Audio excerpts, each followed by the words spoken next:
We're almost into August. On Friday, it's August, and McDavid still has not signed an extension out there. Their GM, Stan Bowman, was on Oilers Today with Bob Stauffer. Here's what he had to say about where the negotiations currently stand. We're very encouraged by all the conversations I've had to date. And when the time comes, the time comes. So I don't have a timeline update, but I do expect, to have some conversations with them soon and hopefully get that wrapped up. So, that's kind of what you'd expect to hear. It's always positive conversations. Everyone's having a great time. I'm pretty sure Draisaitl's getting married. I think they're over in Paris or something like that. So I don't know if McDavid's really in a state to following the Instagrams. Yeah. Just heard through the grapevine that there's some stuff going on over there, and I'm pretty sure the big guy's getting married pretty soon. So McDavid's somewhat preoccupied. Not that his agent clearly can't take care of business, but I think we're getting to a point where no one's anticipating it's an 8-year deal. Could be wrong, but I think that would be the surprise now if it's an 8-year contract. Yeah, it kind of feels like it's going to be a 3 or 4 year deal, and it's certainly it's going to set a new mark, But what do you think that number is going to look like? What do you think his per year cap hit is going to be? It's got to be north of 16. It's got to be north of 16. The cap this year is 95.5. Next year is going to be roughly 104. It's got to be north of 16, and it probably is going to be less than 18. Mm-hmm.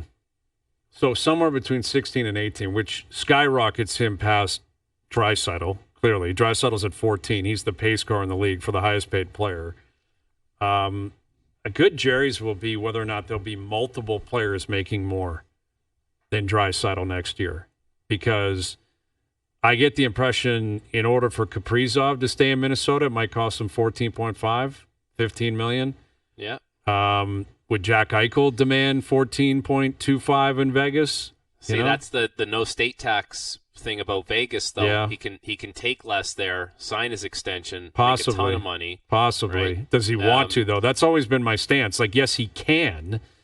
All of them can, but they also could say, I don't care about the state tax. I want the percentage of the cap. Pay me. And then I make even more money. He could, yeah. I think with the state tax thing, as long as you get your no movement clause, which someone like Jack Eichel will and should get because other guys who are not even close to Eichel get it, then you're probably okay with it. But you do have to live with Vegas is cutthroat. And if something happens, they are willing to do whatever. The Kaprizov thing, though, I think that's one where he has them. Kaprizov really has Minnesota.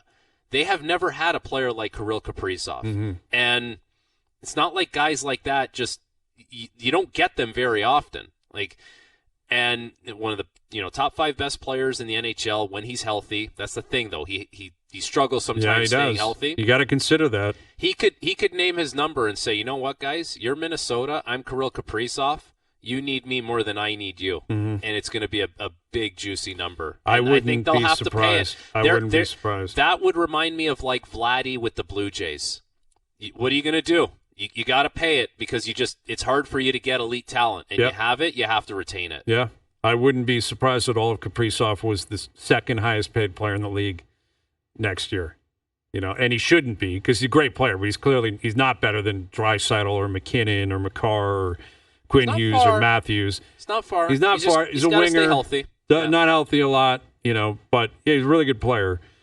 But that comes down to leverage and the situation. And I think you're right.